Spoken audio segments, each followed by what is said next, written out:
친구들, 이제 하나님께 사도신경으로 예배를 시작하겠습니다. 나는 전능하신 아버지 하나님, 천지의 창조주를 믿습니다. 나는 그의 유일하신 아들, 우리 주 예수 그리스도를 믿습니다. 그는 성령으로 잉태되어 동정녀 마리아에게서 나시고 본디오 빌라도에게 고난을 받아 십자가에 못 박혀 죽으시고 장사된 지 사흘 만에 죽은 자 가운데서 다시 살아나셨으며 하늘에 오르셔 전능하신 아버지 하나님 우편에 앉아 계시다가 거기로부터 살아있는 자와 죽은 자를 심판하러 오십니다. 나는 성령을 믿으며 거룩한 공교회와 성도의 교제와 죄를 용서받는 것과 몸의 부활과 영생을 믿습니다. 아멘. 남예린 어린이 나와서 기도해 주시겠습니다. 하나님, 오늘도 예배할 수 있어서 감사합니다. 하나님의 말씀 듣고 살아갈 수 있도록 도와주세요. 예수님 이름으로 기도합니다. 아멘. 오늘 말씀은 요셉의 억울함을 감사로 바꾸신 하나님에 대해서 말씀을 드릴 거예요. 창세기 45장 5절 말씀입니다. 함께 읽을게요. 시작. 당신들이 나를 이곳에 팔았다고 해서 근심하지 마소서, 한탄하지 마소서. 하나님이 생명을 구원하시려고 나를 당신들보다 먼저 보내셨나이다. 창세기 45장 5절 말씀. 아멘. 요셉은 형들의 시기와 질투로 인해서 아주 괴롭힘을 당했어요. 그런데 그냥 괴롭힘만 당한 것이 아니라 형들은 은 20을 받고 요셉을 종으로 팔아버렸어요. 형들이 정말 악한 일을 했어요. 자기 동생을 종으로 팔아버리는 나쁜 일을 했고 요셉은 애굽 땅에 종으로 노예로 팔려갔어요.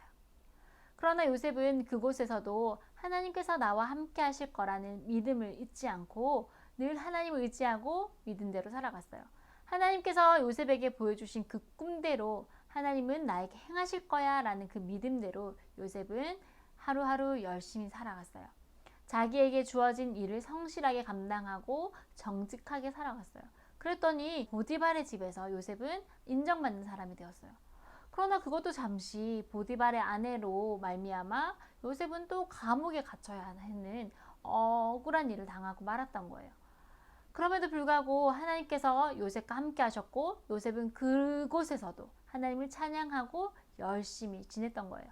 그런데 요셉이 30세 되던 날에 어떤 일이 일어났었어요. 바로 왕이 꿈을 꾸었는데 그 꿈을 해석할 사람이 아무도 없었어요. 그리하여서 요셉을 데리고 왔어요. 요셉 바로 왕의 꿈을 해석해 주세요 라고 했더니 이 요셉이 7년 동안은 아주 곡식이 많아질 거고요. 나머지 7년은 먹을 것이 없는 흉년이 들 거라는 그 꿈을 통해 이 요셉은 바로 왕의 꿈을 해석해 주고 또 그 해석으로 말미암아 어떻게 애굽 나라가 대처해야 될지 해결책도 알려주었어요. 이 이야기를 들은 바로 왕은 똑똑한 이 요셉을 바로 그 애굽의 총리로 삼았어요. 요셉은 형들에게 억울한 일을 당하고 노예로 팔려왔지만 지금은 바로 왕의 두 번째 그런 높은 사람이 되었어요. 애굽 왕의 두 번째 높은 사람이 되었어요. 하나님께서 주신 그 지혜로 말미암아 요셉은 이 애굽을 잘 다스렸어요. 7년 동안이나 먹을 것이 많은 그때의 곡식을 비축해 두었어요. 진짜 7년이 지나고 나서 애굽 땅과 그 주변 나라들은 먹을 것이 없는 흉년이 오기 시작했어요. 그러나 애굽 땅은 먹을 곡식이 풍부했어요. 많은 나라 사람들은 애굽에 와서 먹을 것을 팔아달라고 이야기했어요. 그때에 요셉이 잘 알던 사람들도 찾아왔어요. 누구냐면 바로 요셉의 형들이었어요. 형님들이잖아.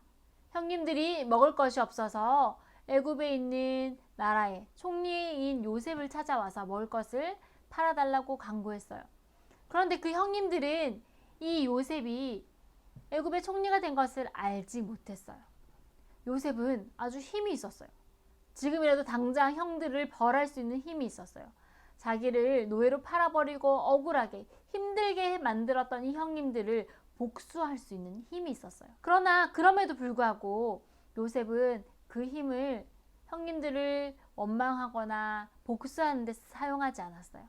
오히려 형님들에게 이야기했어요. 형님들, 저를 노예로 팔아버렸지만 저는 하나님께서 이 기로 말미암아 애굽에 총리를 세우시고 많은 사람들의 생명을 구하게 하셨다라고 깨달았어요.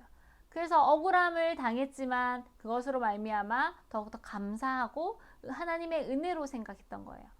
그래서 형님들에게 이야기했어요. 형님들, 제가 바로 요셉입니다. 형님들이 저를 노예로 팔아버린 그 요셉이란 말입니다. 이야기를 듣자 형님들은 눈물을 흘리기 시작했어요. 자기들을 괴롭히는 것이 아닐까? 복수하는 것이 아닐까? 무서워했어요.